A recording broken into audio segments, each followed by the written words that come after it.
PowerPoint. I like this quote. You know the truth by the way it feels. So if something doesn't feel good, it's not the truth. So if you feel like a message you're giving yourself, kind of what I call mean girl message or mean guy message, or if it doesn't feel right, it's not true. Because what feels right, when something feels good, it's true. It's the truth of who you are. So we can always recognize, oh, I'm not telling myself the truth right now because it feels terrible, or it feels defeating, or it feels cruel, or it feels, it just doesn't nurture me or support me. And, or if other people say things to you, it's like, no, that's a projection from them, but it's not really true because it doesn't feel good. Very simple, but very profound. Okay, let's go to the next slide. Oh, before you go, don't move that yet. Oops. Now the music comes on. Little late. Yep. First of all, Kevin, I want to apologize to you because I interrupted you before you got started talking. So first of all, I just want to apologize to you and to the group that you started to talk and I cut you off. And that was incorrect of me. So I hope you accept my apology. And that's when I was in my mind, I was in my head, and I was concerned about the time, and I thought you were going to start wanting coaching, but really what you want to do is just share something. Mm-hmm. So I apologize for that, and I hope you accept my apology. I do, Rebecca. Thank you. Thank you, Kevin, because what you said was amazing, and I'm so glad you shared it. It was very profound. So thank you for accepting my apology.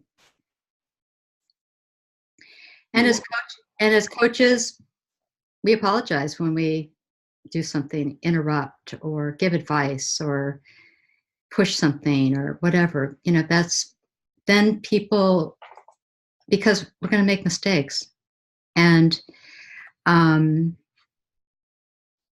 sometimes we're not really fully present, or our mind's on something else. And I was kind of already on to the next thing in my mind.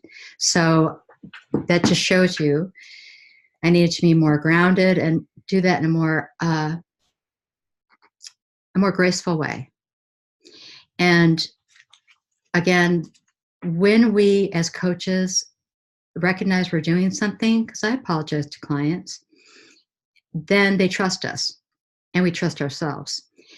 Because when somebody can say something, they're knowing it doesn't feel right, and they think you're like supposed to be some kind of professional, and then it just doesn't feel right, and then you don't say anything about it, and then they don't feel safe and they don't really want to work with you, or they are tolerating some really, not coaching conscious behavior. So that's just a little coach note. And thank you for your graciousness, Kevin. All righty. Checking our time. Okay, we're going to go through this really quick because we spent more time in our coaching process. So your inner resources. I love Einstein, big fan. The intuitive mind is a sacred gift, and the rational mind is a faithful servant. We have created a society that honors the servant and has forgotten the gift. So I've studied Einstein a lot because I love physics and science. And he also says the imaginative mind is more powerful than the rational mind. And he came up with all his insights about the universe by taking in the rational information, and then he would take a walk or a nap and then see what would come up. And then he would be guided intuitively what formula or what number or what thing to think about. So we have all these intelligences, our body, and with our body never lies. We can override our body, and our mind can say what should be happening, but the body rules. And the body knows. And that's why I love that you all are Qigong teachers and Tai Chi teachers and Circle of Life coaches, right in the making, is that we want to always tune into the body and help our clients tune into their body too, because there's so much information. And our heart, and I like to think of the heart, I'll probably do something more about the heart later. I like to make my heart like the CEO, and then my mind and my brain, the the director. Like, okay, here's the assignment. You figure it out how to do it.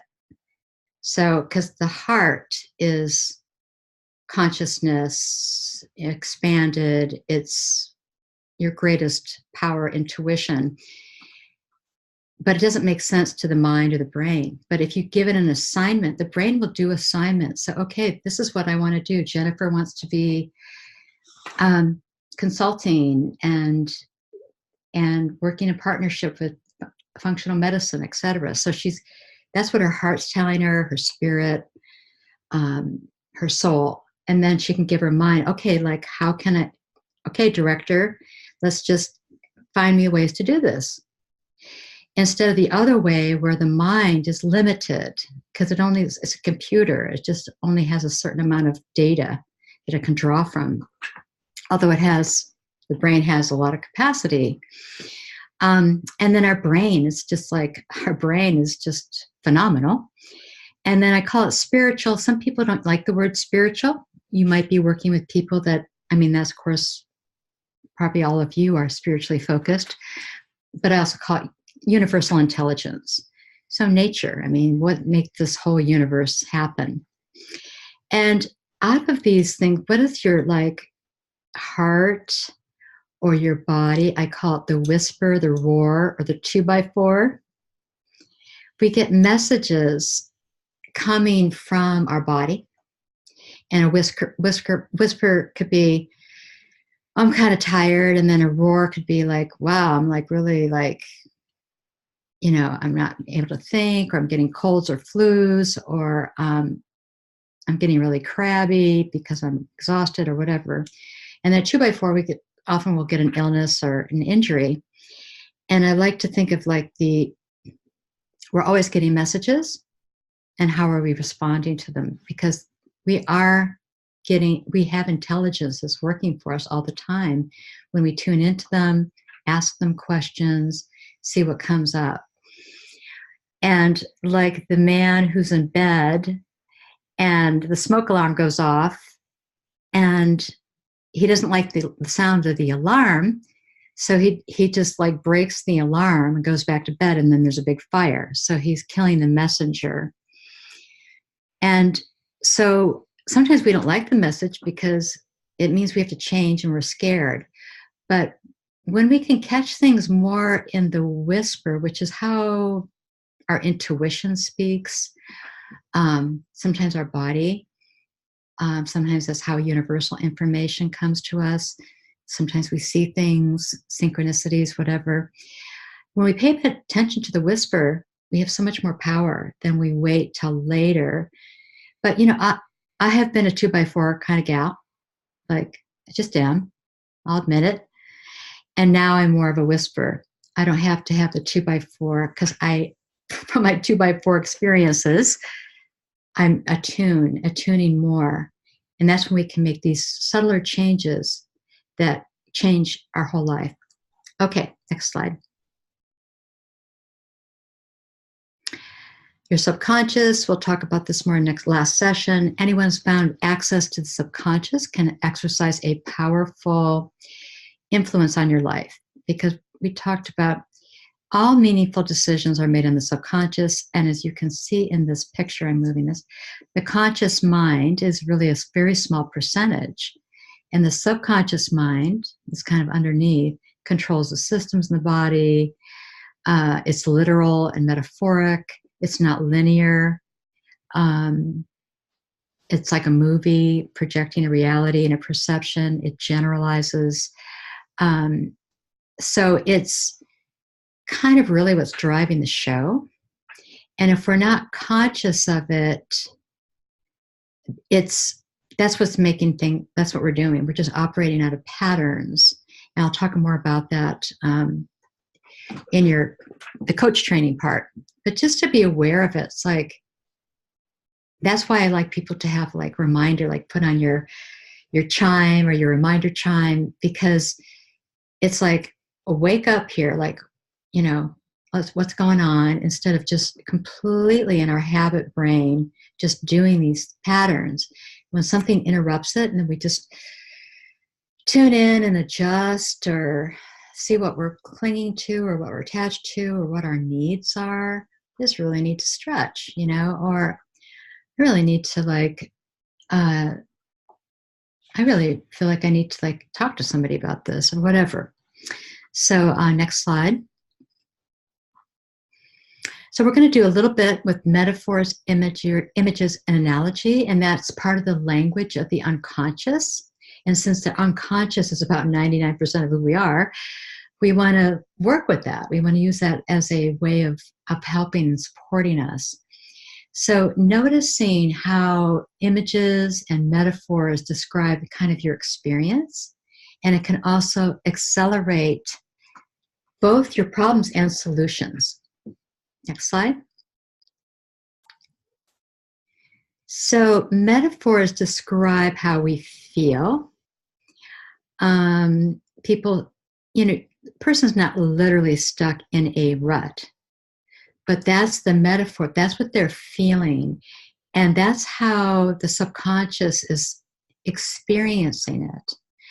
Or trapped, or pulled in 100 directions, or buried in work, or tied up, or running on empty, or scattered, or burnout, or torn apart, or the weight on my shoulders, or between a rock and a hard place, or at a crossroads, or swamped, or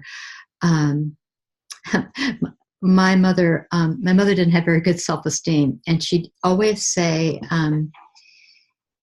like, she always took everything personal that people said. She was very externally focused, like what people said, what people thought, very low self-esteem. And so she said, well, he made me feel like a penny waiting for change. It's like, and are you aware of some kind of phrase that your family said, or that describes the way you're feeling right now? There's hundreds of them. Is there one that kind of like something you're feeling like, that you're just kind of like a metaphor that would kind of describe how you might be feeling in your life right now?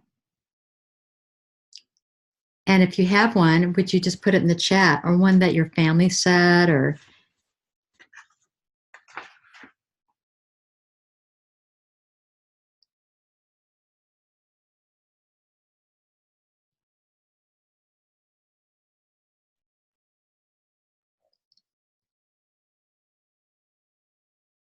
so I can see, can you share a couple of those, Malik? Sure. Don't be super sensitive. Under the weather. Uh-huh. Man up. Mm-hmm. Waiting to exhale. Uh-huh. Overwhelmed. Mm-hmm. Harmonious. Mm-hmm. Covered up. You are ultra sensitive. By Kevin. As a single mom, she didn't want us to do things wrong. Mm-hmm. In for a penny, in for a pound. Sacrifice. Mm-hmm. Long runs, the eat soon. Long runs, the rat soon.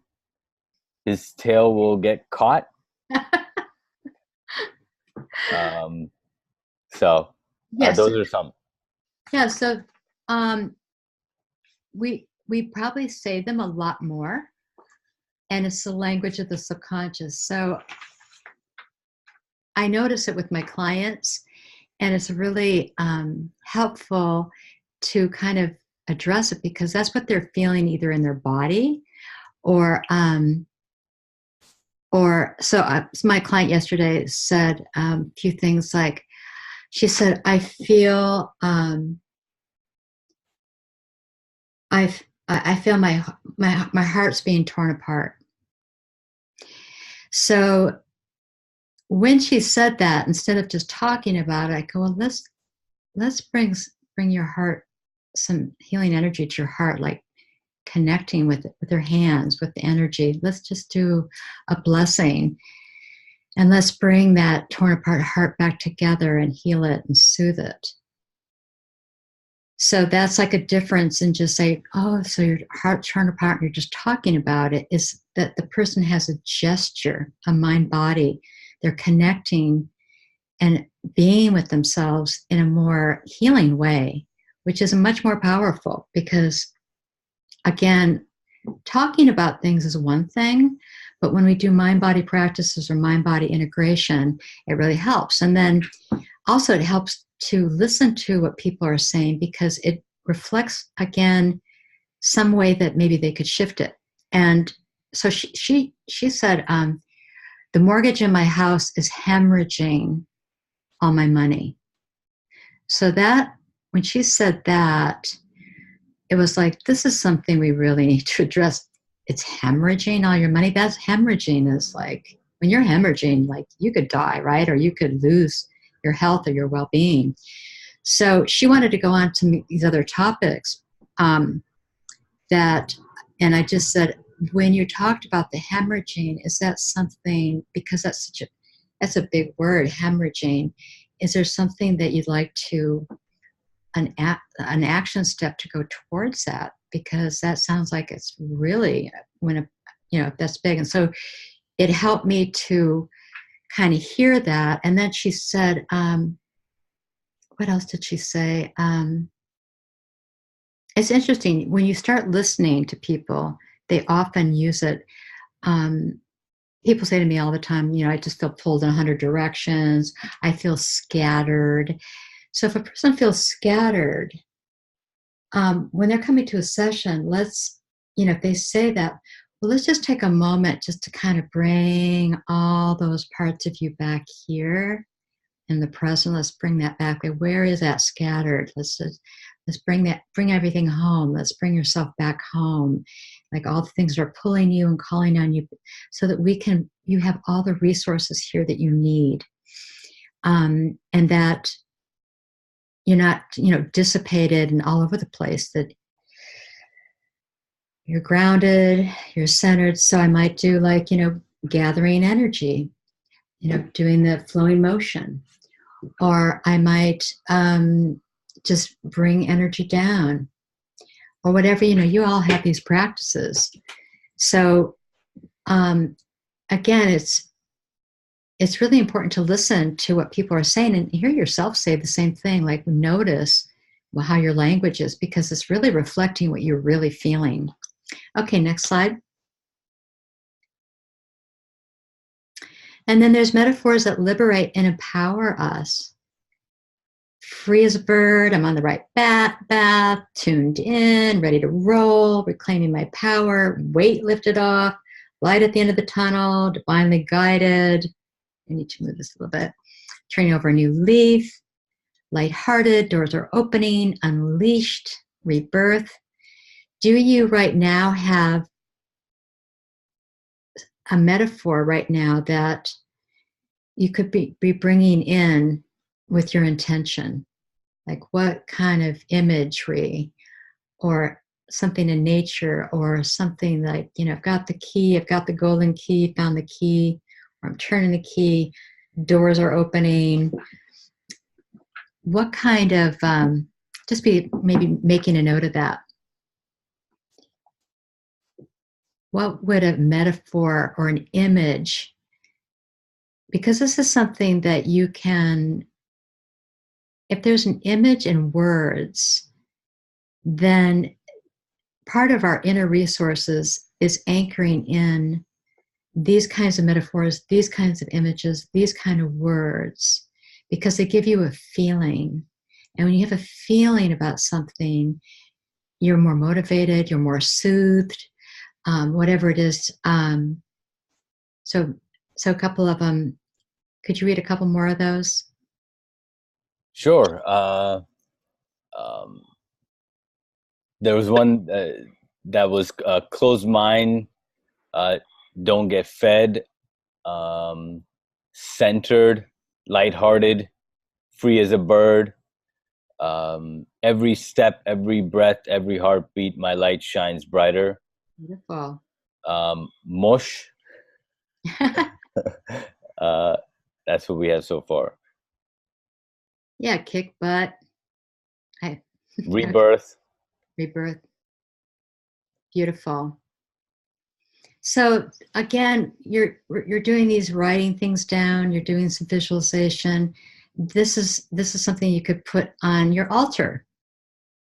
I like everybody to have like a little altar for you, just a little personal altar that has an image that represents the feeling that you're anchoring in, you're bringing it in, you're doing your Qigong practice, and you're just basking yourself with that image, or you're powering it through, or whatever it is for you, that movement, engaging the movement. The image is the words, and that's what's working on your subconscious. And the subconscious, when it gets those kinds of messages, starts creating those things, and you start noticing those things. Okay, I don't remember what the next slide is, but let's see. Okay, so let's just take a moment, and if you would, I invite you to close your eyes just for maybe 2 or 3 minutes. And when you think of your challenges right now, just kind of thinking about your challenges that you're in your blueprint and your intention and your goal, what does the landscape look like that you're in with your challenges? Are you in a jungle with, trying to find a path? Are you in a desert? Are you on a beautiful beach? Are you alone? Is it like, you're facing a big mountain? What image, when you tune into your challenges, what is the imagery that's kind of in your inner landscape? Where are you? What's the weather? What's around you? What's it feeling like? Is it dark? Is it sunlight? Is it hot? Is it cool? When you're thinking about your challenges, what's the landscape feel like? Is it scary? Is it okay? Just noticing. And then, if it's a challenging landscape, when you think about your challenges that you're facing, your fears or whatever, what could you bring in to support you? Do you need a compass? Do you need an angel? Do you need an animal? Do you want to call in an animal? Do you want to get on top of a bird and fly above it? Do you need a rope? Do you need a machete? Do you need superheroes? Do you need a group of people? What could you call forth, as spirit guides, whatever? What could help you in this landscape to make the journey, like you can get through it? You're supported. You've got your power tools. You've got your beings or friends or people or whatever that are going to really support you in this challenging landscape. Or do you need to bring in some sunlight? Or do you need to bring in a breeze or rain? Or what is it? What are the elements? Or you need to be lifted up, carried, and brought to a new landscape.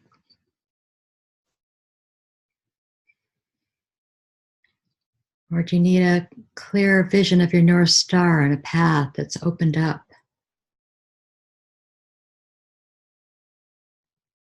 You need to find some healing herbs or medicine, or find a medicine woman or a medicine man.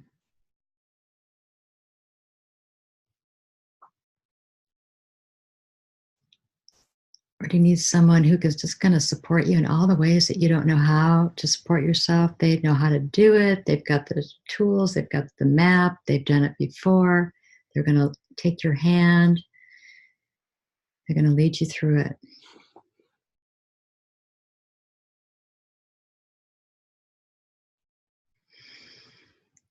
Okay, and nice breath in and out.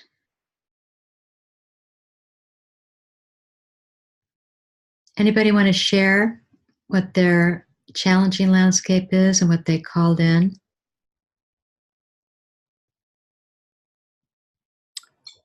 Elizabeth? Right, Go thank ahead. you. I was like on a rocky mountain with like jagged rocks and no grass, and it was hot and dusty. And then you were like, what do you need? And I was like, I need a tank. And I got in this tank, but then I was like, well, I don't really like war though. So I'm in this tank, but this should be like the love tank. And so then, well, what fuels this tank? And it was like all of the words of all of the people that I have touched, everything where I have helped anyone filled the tank and kept going. And then after it started going, then behind it was all grass and flowers and a bunch of animals following. And then it was like, I still am on that brink of going into the rocky space. It's like, that's my job. But if I could just stay back the tiniest bit and keep my heart open with the love, I think I could do it. That's beautiful, Elizabeth. Really wow. beautiful. Thank you for that. That was really helpful. Well, we did that in like about 2 minutes. Yeah. That was beautiful. You got it going on, girlfriend. Thank you, Rebecca. That was really beautiful. Thank you. Anybody else? I mean, hers was like, exceptional, but. So there are a few on the chat, so let me just read those out to you. One is Michael. He saw mountains, expansive, earth energy, safe, have all I need. Cynthia King, giant rocky mountain, called in a bulldozer. Right. What did the bulldozer do? Like, put the mountains down? What did that bulldozer do?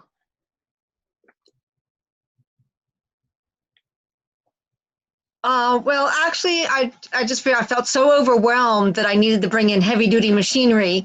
All right. And once it cleared, on the other side was this nice path leading somewhere that looked really nice. Beautiful. Very expensive. So Beautiful. Beautiful. Thank you. yeah. I love that. And the last one is Bina. She shared a tunnel. I need people for support. And so, Bina, would you mind coming on the screen, or you don't have to if you don't want to. So you're in a tunnel.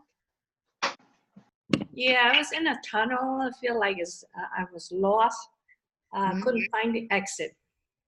So in my life, I always have people surrounded with people who with love and kindness to help guide me out.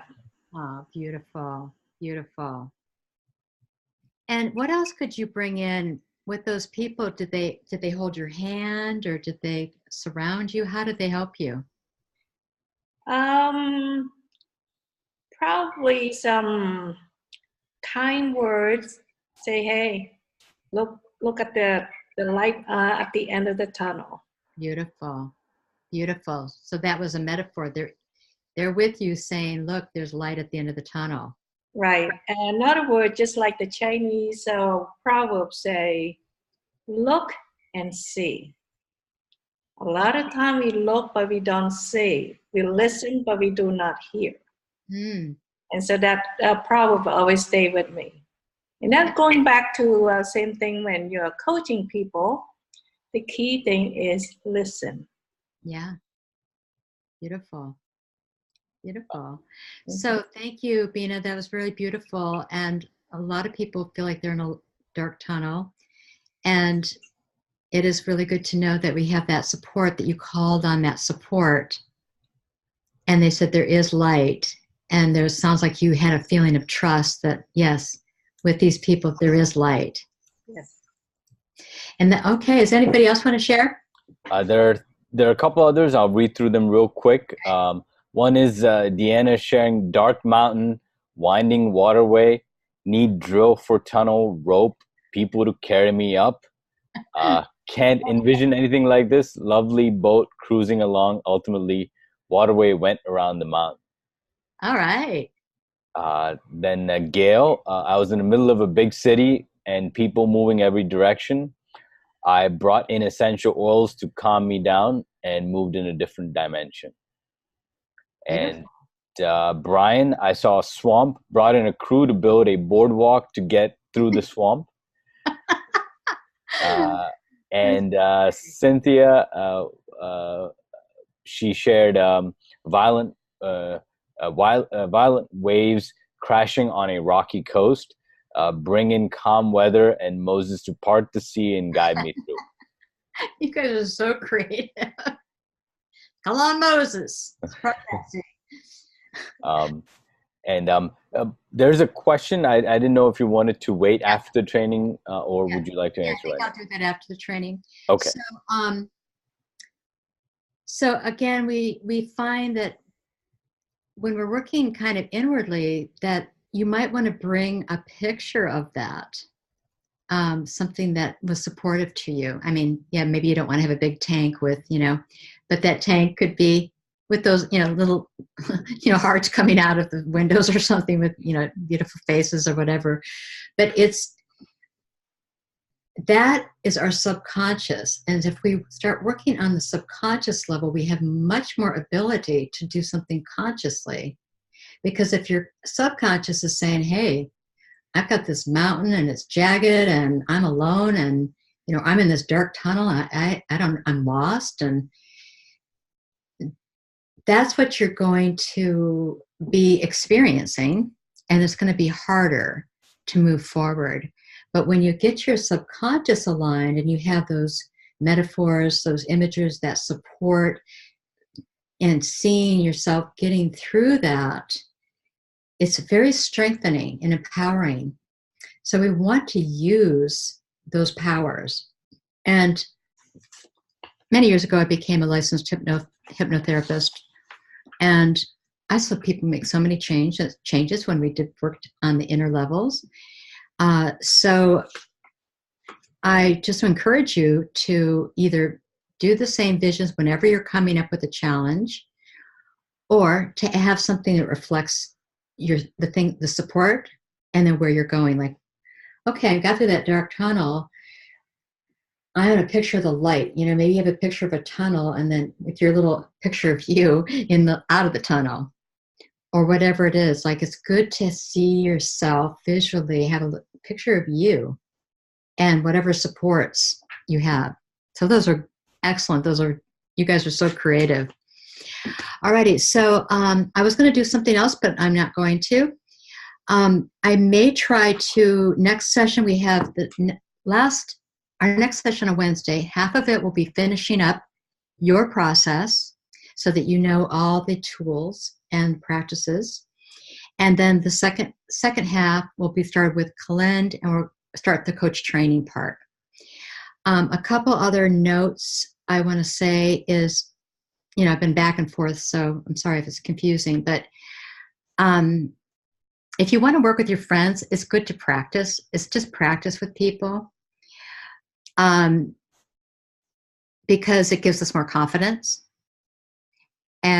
But if you're really like going, hey, I really want to move this along into like my career or like part of my work, then you might want to you can practice with your friends and loved ones.